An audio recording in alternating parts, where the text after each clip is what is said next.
Mesdames, Messieurs, bon après-midi. Il est 13h à Nitoukou, c'est dans l'Omba, mais Noubou, vous regardez l'édition du journal de la mi-journée. Trafic d'ossements humains à Foumban, Alassane Fouapon, croupi dans les cellules du commissariat de sécurité publique de Foumban. Celui qui était passé maître dans l'art de déterrer les macabées a été appréhendé en possession d'ossements humains. Éducation, après l'assassinat du jeune Blériot au lycée bilingue de Daïdo, le phénomène de délinquance juvénile refait surface dans les établissements scolaires. Malgré les multiples campagnes de sensibilisation, les parents sont indécis face à ce phénomène.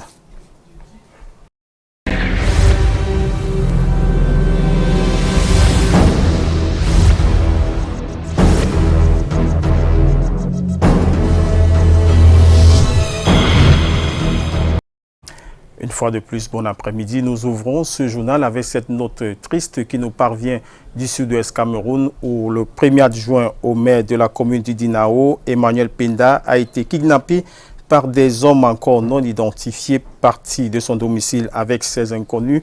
Son véhicule a été abandonné sur la route menant dans l'arrondissement de Bondier, plus précisément à Bamboko. Les ravisseurs à bord des motos auraient pris ensuite une destination inconnue. Pour l'heure, les forces du maintien de l'ordre sont à pied d'œuvre pour retrouver le premier adjoint au maire de la commune d'Idinao. Nous poursuivons ce journal avec ce fait divers. Un présumé trafiquant d'ossements humains arrêté à Foumban, Alassane Fouapon, est passé maître dans l'art de déterrer les restes des macabées pour des fins jusqu'ici inconnues. Il a été stoppé net par les éléments du commissariat de sécurité publique de la ville de Foumban. Patrick Ngwanya et Njoyanoudine reviennent de Foumban. Ici, le présumé trafiquant d'ossements humains, Alassane Fouapon, puisqu'il s'agit de lui, est interpellé par les éléments du commissariat de sécurité publique de la ville de Foumban. Mars 2019, aux environs de 4 heures, on avait reçu un appel d'un informateur signalant l'arrivée d'un passager provenant de Yaoundé, porteur d'un sac contenant des ossements humains, des squelettes humains. Et il nous avait donc précisé qu'il viendra par le voyage Chikaba. Nous, on a mis les éléments sur place. C'est un squelette humain complet, fraîchement sorti de terre, qui vient d'être ainsi profané. Le commissaire divisionnaire de sécurité publique de la ville de Foumban entend mener une lutte sans merci à ce phénomène devenu fréquent dans le département du Noun. L'appel est lancé à l'endroit des populations du Noun, les invitant davantage à plus de collaboration. Je vais, par ces médias, remercier les populations de Noun qui ont vraiment coopéré avec nous. Ils nous ont aidés à mettre main sur ces malfrats. Au nom du délégué général et l'autorité administrative, le préfet, je voulais les remercier et de continuer à les demander de coopérer avec nous. Alassane Fouapon, âgé de 32 ans, est traduit au parquet de la ville de Foumban pour répondre de ses actes. Ceci à la grande satisfaction des habitants de la ville.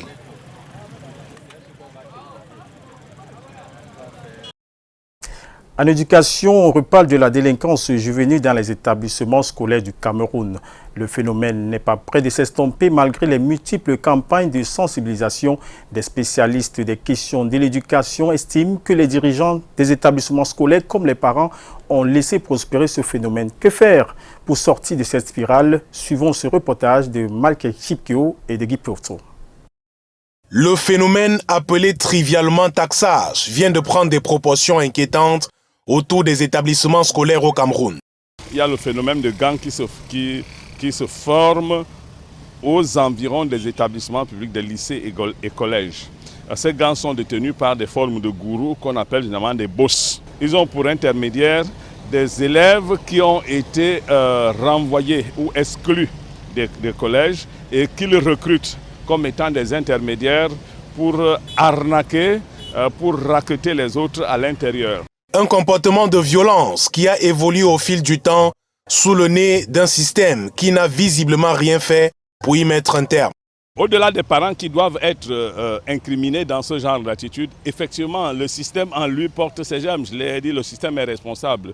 Quand on regarde ce qui s'est passé au lycée bilingue de Deido, on peut s'expliquer difficilement qu'à l'intérieur d'un lycée où il y a une barrière, où il y a un système de contrôle et de filtration, qu'un enfant puisse y rentrer, même s'il est en tenue, portant une arme. Animatrice d'une émission sociale sur les ondes de la radio Suite FM à Douala, Aline Fomété a parfois reçu des jeunes au vécu compliqué qui malheureusement n'ont jamais été inquiétés. Je vais parler par exemple de cette jeune fille qui nous a avoué, cette jeune fille de moins de 20 ans, qui nous a avoué avec ses camarades, elle avait l'habitude de voler, ah bah tenez-vous tranquille, 600 000, 900, 800 000, 1 million, sans que les parents ne soient au courant, pour organiser des fêtes entre copines, organiser des sorties, des rencontres avec ses camarades de classe. Des solutions préconisées pour annihiler ce phénomène qui prend de l'ampleur. Le contrôle de proximité des parents dans un dialogue constant et quotidien avec les enfants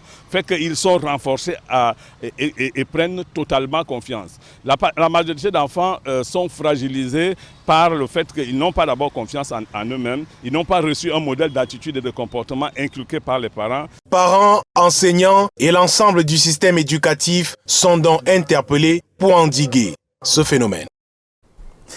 La dimension parentale peut-elle expliquer la montée du phénomène des délinquances juvéniles au sein de notre société? Le débat déchaîne les passions au sein de l'opinion pendant que les uns estiment que certains parents abandonnent à eux-mêmes leurs enfants sans véritable suivi. D'autres invoquent plutôt le facteur de chance dans une société aux nombreuses influences extérieures. Visiblement à la croisée des chemins, l'on recommande désormais la voie de Dieu pour résoudre la question. Écoutons Mike Kiptio. Des parents ne disposeraient pas de beaucoup de temps pour l'éducation de leurs enfants. Les parents sont généralement les premiers responsables. Parce qu'un enfant doit d'abord être bien éduqué à la maison. D'abord, le père doit surveiller les fréquentations de l'enfant, là où il pénètre, partout au quartier, pour éviter d'abord, ça commence dans la cellule familiale, ça ne commence pas très loin de la maison. Au regard des mauvaises compagnies dont certains enfants peuvent faire l'objet, plusieurs parents invoquent désormais le facteur chance pour leur assurer une éducation de qualité. Je trouve que c'est une question de chance. Parce que vous pouvez bien éduquer votre enfant à la maison. Vous lui donnez les conseils nécessaires qu'il faut. Et il se comporte bien à la maison. Mais arrivé à l'école, c'est les autres enfants qui le détournent, des mauvais enfants. Et très souvent, c'est les enfants de ceux qui ont les moyens. Une thèse réfutée par d'autres qui insistent sur les techniques de contrôle de leur progéniture. Quand l'enfant va à l'école, il rentre, tu dois le contrôler déjà s'il a franchement fait ses cours au courant de la journée. Et à quelle heure même il a commencé les cours. Parce que moi je sais que quand l'enfant commence les cours, on met l'heure. Toutes les heures, et parce qu'il y a plusieurs professeurs et chaque professeur a ses heures de cours. Les plus pieux s'en remettent simplement à Dieu. Ne pas laisser le domaine spirituel, parce que le domaine spirituel est très important pour l'éducation des enfants. À partir de ce moment-là, le reste vient sans problème. Ça veut dire qu'apprendre déjà à ses enfants à prier tous les jours, avant de manger, avant de faire quoi que ce soit, savoir que Dieu existe et voilà ce que Dieu aime et ce que Dieu n'aime pas. Mais à partir du moment où les parents ont tourné le dos à Dieu, effectivement, qu'est-ce que vous voulez? C'est tout à fait normal que notre société tombe dans des travers pareils. Le débat sur la responsabilité des parents se poursuit au moment où la délinquance juvénile prend de plus en plus de l'ampleur dans notre société. La suite des informations de cette édition de la mi-journée, c'est avec aussi nos studios de Yaoundé. Bon après-midi, Delphine Fonko.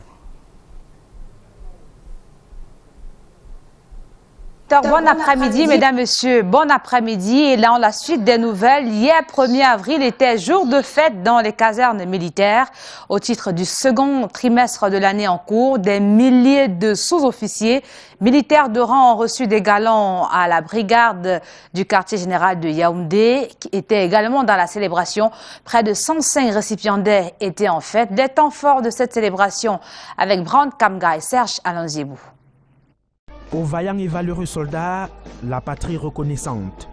La traditionnelle remise des galons au titre du deuxième trimestre 2019, et ce n'est pas un poisson d'avril, consacre en ce premier jour du mois la reconnaissance à 75 sous-officiers et 30 militaires de rang à la cour d'honneur de la brigade du quartier général à Yaoundé. Ce que l'on me donne aujourd'hui, c'est la récompense d'un dur labeur pour service rendu à la nation, à la famille et au peuple camerounais tout entier.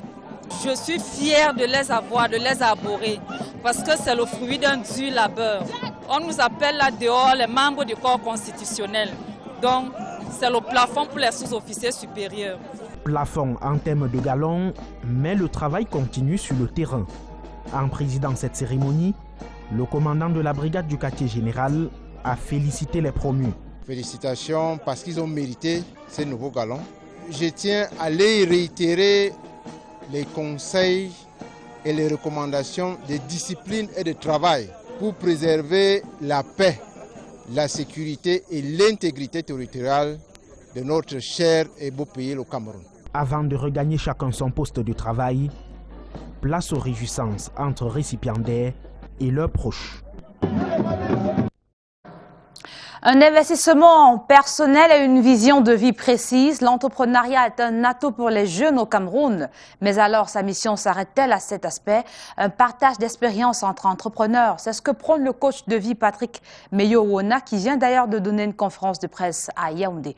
Harsha Basset-Yenna, Luc Vandor pour les détails. Le jeune au Cameroun est une entité prometteuse car investit de plus en plus dans l'entrepreneuriat. L'entrepreneuriat n'est pas seulement une condition d'investissement, mais aussi une question de partage humain. C'est cet aspect que le coach Patrick Meyo-Wona enseigne et fait découvrir à toute la jeunesse que quel que soit notre environnement, le leitmotiv est de savoir partager. C'est une question de volonté. C'est une question de volonté. Et le Camerounais, on a du potentiel, comme vous avez dit, on a des compétences. Il suffit juste de mettre notre ego personnel de côté. Parce que c'est ça qui tue le Camerounais, c'est l'ego personnel. Si mon frère peut faire le boulot, que je laisse mon frère faire ce travail-là et que je l'encourage, je l'accompagne à faire ce travail.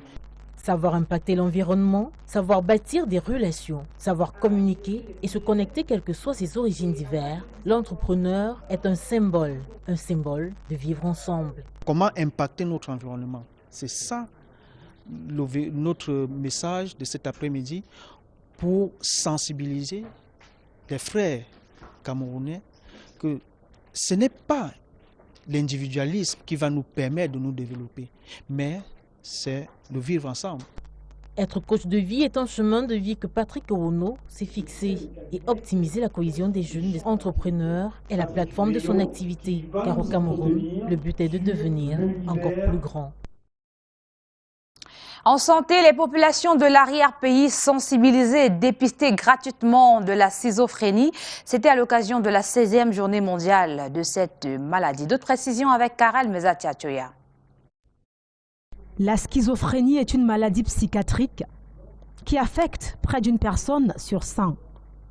Le sujet perd le contrôle avec la réalité et n'est pas conscient de son trouble. Au Cameroun, cette maladie mentale touche environ 170 000 personnes. Malgré ce chiffre alarmant, le sujet reste encore tabou. Pour rompre le silence, ces professionnels de la santé éduquent les populations à l'occasion de la célébration de la 16e journée mondiale de la schizophrénie dans ce centre de santé. Outre la sensibilisation, les populations se font dépister sans débourser un seul franc. Cette initiative va s'étendre dans plusieurs autres parties du pays dans les semaines à venir. Parlons culture à présent, 6e édition de The Voice of Cameroun. Les demi-finalistes de la ville de Yaoundé sont connus. Ils sont 7 candidats au total sur 12 qui ont décroché leur ticket qualificatif hier lors de la demi-finale qui s'est déroulée à l'Institut Confucius de Soie ici à Yaoundé. D'autres précisions dans cet élément réalisé avec Michel Foucault et Constant Kamga. Ils sont 7 candidats au total qui représenteront Yaoundé à la finale nationale du 13 avril prochain à l'Institut Confucius de Soie. Leur voix, leur maîtrise de la langue chinoise, entre autres, leur a permis de se démarquer en créant des émotions.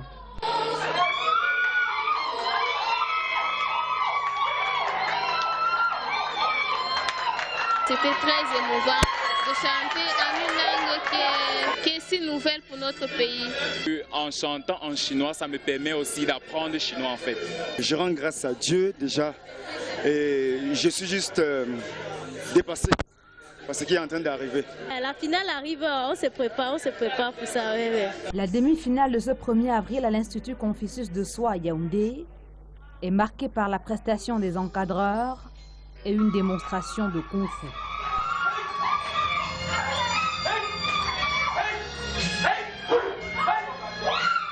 Rendu à sa 6e édition, The Voice of Cameroon vise à promouvoir la culture et la langue chinoise. On se rend compte que de plus en plus d'étudiants, d'apprenants du chinois s'intéressent à cette activité.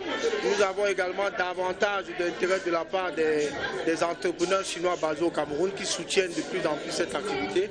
Donc il faut dire que l'Institut Confucius, bien sûr, à côté de l'apprentissage, d'enseignement de la langue, enseigne également les aspects de culture chinoise. C'est très important également pour nous. Après Yaoundé, Douala et Maroua, 12 candidats seront retenus pour la finale nationale et au sorti de celle-ci, les meilleurs recevront une bourse d'études pour la Chine. En sport, les Jeux de la FENASCO Ligue A ont officiellement démarré ce matin à Yaoundé. Mais avant hier, au monument de la réunification, le ministre des Enseignements secondaires a reçu la flamme qu'elle a d'ailleurs allumée ce matin au stade de la garde présidentielle afin de marquer l'ouverture de cette 21e édition. D'autres précisions avec Alain Gislin Kanga et Thierry Camto. Le parcours du flambeau de la 21e édition des Jeux de la FENASCO Ligue A prend fin dans les mains du ministre des Enseignements secondaires. Un final tenu dans un espace chargé de l'histoire du Cameroun, le monument de la réunification. Le thème des Jeux, c'est le sport scolaire pour la promotion de l'unité et de la paix. C'est pour ça qu'on a tenu à ce que cette flamme qui est dans la ville soit reçue ici pour que tout le monde prenne conscience de l'obligation pour nous les Camerounais d'être unis et de vivre en paix. Vivre en paix et surtout jouer dans le fair play lors de cette édition qui se disputera sur plusieurs sites. Le comité d'organisation a mis le paquet sur le plan infrastructurel pour que les participants puissent donner le meilleur d'eux-mêmes. Il y a eu la création des différents terrains au lycée Leclerc, notamment le terrain de basketball et également, n'est-ce pas, de volley. Et vous avez la réhabilitation aussi de beaucoup, n'est-ce pas, d'infrastructures sportives, des infrastructures sportives, autant pour moi, notamment le stade, les stades, si vous voulez, de handball du côté du lycée Leclerc, c'est flambant neuf de ce côté-là. Il faut également dire que le BIP a beaucoup travaillé pour que ce soit effectif. La compétition débute demain par un match de football au stade de la garde présidentielle. Et du côté de la Fédération camerounaise de football, le nouveau directeur technique national nommé le 27 mars dernier a officiellement été installé. Joseph Serge Noah, ancien joueur du Canon sportif de Yaoundé, veut donner une nouvelle identité au football camerounais. Je vous propose de le découvrir sous la plume de Har Chabasek Yedna. Un regard nouveau à la tête de la direction technique nationale de la Fédération camerounaise de football. Le regard d'un homme qui, à la faveur de son physique, il a pratiqué dans son enfance le handball, le volleyball et le football. Joseph Serge Noah, formé à Lyon de Cosmos, club de 2e division, a évolué au poste de défenseur au Canon sportif de Yaoundé avant de s'envoler pour l'Europe. Monsieur Noah, comme vous le savez, est quelqu'un qui est très expérimenté. C'est d'abord un footballeur lui-même. Ensuite, il a fait ses classes dans la formation, dans l'éducation, comme entraîneur. Il a travaillé avec la Fédération française de football aussi. Joseph Serge Noah, qui a fait toutes les catégories inférieures de la sélection nationale de football sans avoir arboré le maillot de l'équipe Fagnon, a passé ses diplômes d'entraîneur de football en France. Il a dirigé des équipes amateurs en région parisienne. En 2006, il remporte le titre de champion de CFA2, équivalent de la 5e division. Joseph Serge Noah prend les rênes de la direction technique nationale, le laboratoire du football camerounais. J'ai bien mesuré le poids de la mission. Donc, je viens avec mon expertise, mon bagage, mon vécu pour essayer de sortir le Cameroun de la situation qu'on lui connaît en ce moment. L'expertise du nouveau directeur technique national est vivement critiquée et contestée par des entraîneurs locaux. La FECAFOOT, elle ne s'y attarde pas. Je dis c'est au pied du mur qu'on juge le maçon. Donc accordons-lui quand même le bénéfice du doute. Il va commencer à travailler, on va juger et puis on fera le point. La balle est désormais dans les pieds de Joseph Serge Noah. Le développement des compétitions jeunes, du foot féminin et la formation des formateurs s'inscrivent comme ses axes principaux. Ainsi se porte la capitale en cette mi-journée du mardi. La suite des nouvelles à Douala avec vous, Robert Chahitok. Merci Delphine Fonkou. Mesdames et messieurs, l'information se poursuit avec l'autisme, dysfonctionnement neurologique compromettant le bon fonctionnement du cerveau touche principalement les enfants. Il est célébré au Cameroun en ce jour sous le thème « Technologie d'assistance, participation active ». La 2e journée mondiale de sensibilisation à l'autisme à travers les technologies d'assistance vient apporter les conditions préalables aux enfants autistes afin d'exercer leurs droits. Écoutons à cet effet Marie-Mélanie Bell, directrice du centre Orchidée Home, au micro de Thierry Nana. De façon globale, quand on parle d'autisme au Cameroun, qu'est-ce qu'on peut ressortir? Alors, l'autisme au Cameroun, c'est plus de 50 ans de retard sur tous les autres pays du monde, parce que sous nos cieux, le diagnostic de l'autisme qui doit se faire par les professionnels de la santé, qui sont les pédiatres, les pédopsychiatres, ce diagnostic est fait très très tardivement, voire jamais. Les parents errent de maisons de prière en marabout sans solution. Et pourtant, l'autisme, d'après les chiffres de l'OMS, c'est une naissance sur 150. Le 2 avril a été adopté en 2007 par les Nations Unies comme Journée mondiale de sensibilisation à l'autisme. Et le secrétaire général des Nations Unies, dans son message à l'adresse des nations du monde, demande qu'il y ait des politiques sérieuses des gouvernants sur le diagnostic précoce de l'autisme.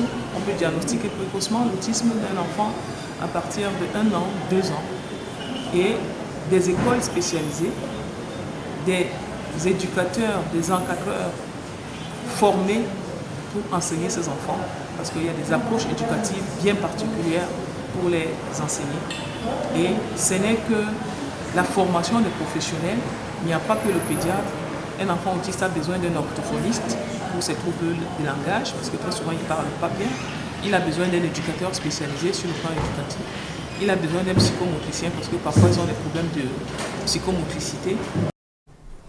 Toujours en santé, l'hôpital à Kintini œuvre pour la capacitation de ses praticiens et une amplification des échanges d'expériences. La signature du mémorandum d'entente entre l'hôpital à Kintini et l'université Picardie Jules Verne en France d'une durée de 3 ans axée sur les services de psychiatrie et le centre des maladies respiratoires vient établir la collaboration scientifique entre les laboratoires et centres de recherche des 2 établissements.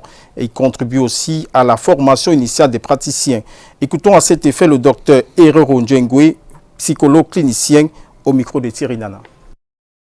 Donc pour revenir strictement à l'aspect santé mentale, la formation, parce que c'est la capacitation pour aider l'hôpital à bénéficier des ressources humaines bien formées et en nombre suffisant, pour pouvoir répondre aux besoins qui sont des besoins quotidiens d'évaluation, de suivi à l'hôpital, en psychiatrie, mais dans les autres services aussi. C'est ce qu'on appelle la psychiatrie et la psychologie de liaison, c'est-à-dire que l'intervenant va aller au chevet du patient dans le service qui le sollicite. Ça peut être en cancérologie, ça peut être en obstétrique, ça peut être aux urgences, ça peut être en médecine interne.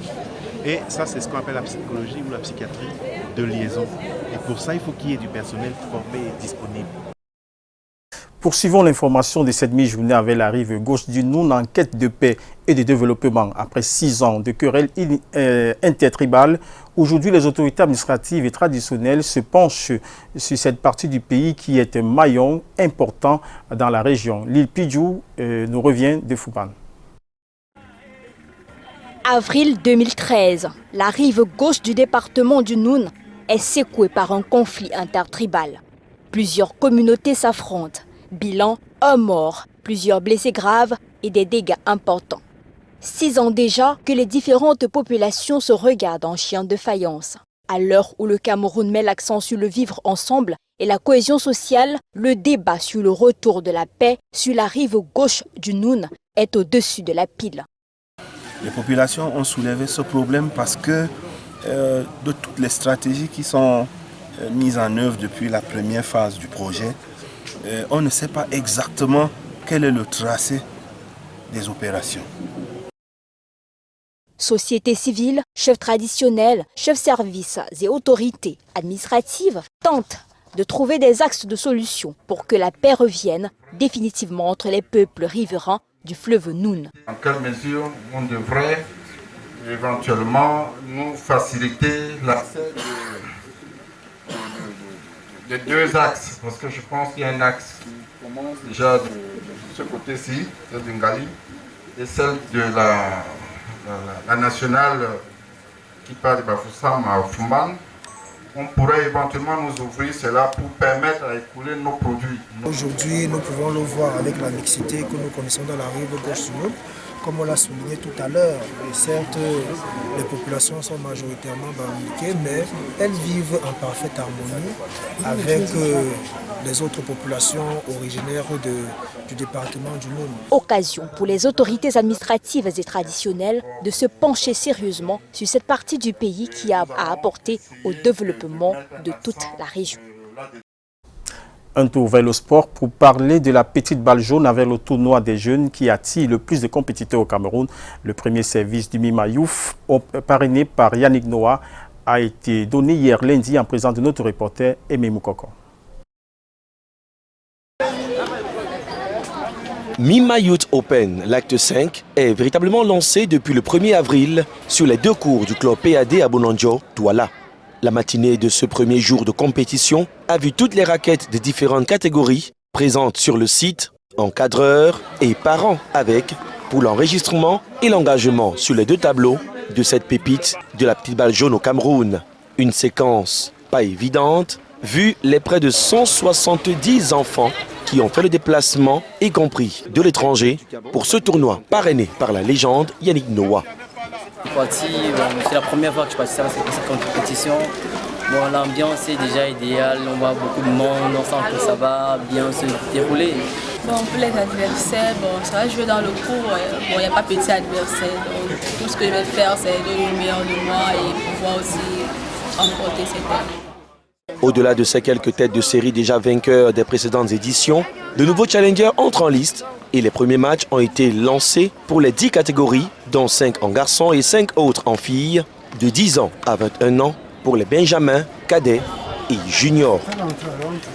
Ce tournoi regroupe tous ces enfants venus de toutes les régions du Cameroun. Pourquoi? Parce que j'ai envie de dire que c'est presque le seul tournoi des enfants qui se joue à cette période-là et pour ces catégories-là. C'est d'ailleurs pour ça que nous avons, je voudrais dire, une 60aine d'enfants chez les moins de 10 ans.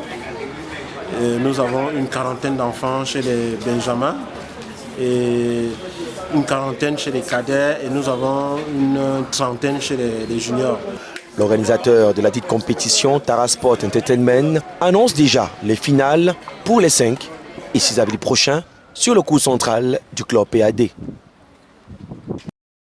Toujours en sport, dimanche 31 mars 2019 était la date butoir qu'avait fixée le gouvernement du Cameroun pour la livraison des infrastructures sportives liées à la CAN 2019. Aujourd'hui, face à ce constat, aujourd'hui, force est de constater qu'aucun grand stade ni stade d'entraînement n'a été livré. Une désillusion qu'avait prédit Ahmad, le président de la CAF, avant le retrait de l'organisation de la CAN au Cameroun. Suivons ce reportage de Marc Chameau. Stade omnisport de Japoma à Douala vendredi dernier. L'édifice de 50 000 places n'est toujours pas achevé, alors que nous étions à ce moment-là à 48 heures du délai de livraison des chantiers de la CAN 2019, tel que prévu par le gouvernement du Cameroun. Malgré le retrait et le glissement en 2021, le président de la République avait affirmé que les chantiers seront livrés comme prévu le 31 mars 2019. Ce lundi 1er avril, force est de constater qu'aucune infrastructure sportive n'est arrivée à son terme. Que ce soit à Yaoundé, au stade Omnisport qui porte le nom du chef de l'État, ou encore à Garoua, rien n'est déjà exploitable. Même pas les stades d'entraînement qui nécessitent pourtant moins de temps de réalisation. Toute chose qui nous fait ressortir les propos d'Ahmad. Le président de la CAF avait déclaré le 30 novembre à Accra au Ghana que le Cameroun ne pouvait pas livrer ses chantiers de la CAN à temps, d'où le choix de l'Égypte pour le supplier. À l'époque, la majorité de l'opinion publique au Cameroun pensait que le président de la Confédération africaine de football fondait ses propos sur des appréhensions. Aujourd'hui, le retard dans la livraison des infrastructures sportives lui donne raison. On se souvient pourtant que Pierre Ismaël Boudoumpat, alors ministre des Sports de l'époque, avait martelé que les travaux continueraient dans leur vitesse de croisière. Au lendemain du 31 mars, rien n'est achevé. Pire, les travaux sont à l'arrêt dans la majeure partie des chantiers minés par des grèves. La coopération Nord-Sud continue son bon chemin au Cameroun après la signature des accords de partenariat avec l'Université de Douala et certaines écoles privées supérieures. L'Université de Paris-Saclay s'est rendue dans le groupe Bokom. Écoutons ce reportage. Le groupe Bokom, l'un des plus grands conglomérats basés à Douala au Cameroun, a reçu ce 28 mars 2019 la visite d'illustres personnalités à la tête de l'Université de Paris-Saclay en France. La forte délégation, avec à sa tête le professeur Sylvie Retailleau, présidente de l'Université de Paris-Saclay, est accueillie ici par le président directeur général du groupe Bokom, Dieudonné Bougne. Après une large présentation par diapositive des 8 entités que compte le groupe Bokom, les hôtes vont visiter les différentes installations, à savoir Bokom International, Bokom Recycling, Bokom Industrie, Bokom Gaz et la plus grande station-service de Bokom Petroleum, située tout près de l'aéroport de Douala. Les visiteurs sont agréablement surpris. Une appréciation, depuis qu'on est ici, impressionnante de volonté d'agir pour le pays, de volonté de progresser avec aussi bien une technologie, des analyses, une protection de l'environnement et donc un souci global de technologie, d'environnement et de social. Et c'est vraiment ce mélange qui nous a touchés, impressionnés et donné envie. Et oui, on rentre avec plein d'images, plein de souvenirs et plein de projets. Des projets dans le secteur minier, le capitaliste humaniste Dieudonné Bougne en a pour la formation des jeunes Camerounais. Nous sommes toujours à la recherche de la performance. C'est pour ça qu'il faut toujours aller auprès de ceux qui connaissent plus que vous pour avoir des enseignements pour mieux construire le pays. J'ai dans mon projet de construire une université de mines au Cameroun pour former la jeunesse. Et comme ça fait partie des branches de l'Université de Paris, je pense que le moment venu, ils vont nous accompagner pour ça, pour que les enfants soient bien formés, qu'ils peuvent répondre à la demande internationale. Outre ces différentes certifications ISO, le groupe Bokom, qui peaufine un partenariat avec l'Université de Paris-Saclay, classée dans le top 20 du classement Shanghai, est aussi partenaire de l'UIT. Nous sommes donc dans le cadre d'un partenariat tripartite qui met en place les universités du Cameroun et en l'occurrence l'UIT. Vous avez de l'autre côté une université sœur ainsi que l'UIT de Cachan, pour ne citer que cet homologue-là. Et puis cette fois-ci, un des champions industriels que le groupe Bokom. C'est autour d'un buffet bien arrosé au domicile du PDG du groupe Bokom que s'est achevée cette visite qui augure des lendemains meilleurs pour le développement industriel au Cameroun. Mesdames et messieurs, c'est avec cette réclame que s'achève cette édition du Journal de la Mi-Journée Canada International. Merci de nous avoir prêté vos yeux, vos oreilles et surtout votre attention. Bon après-midi. Au revoir.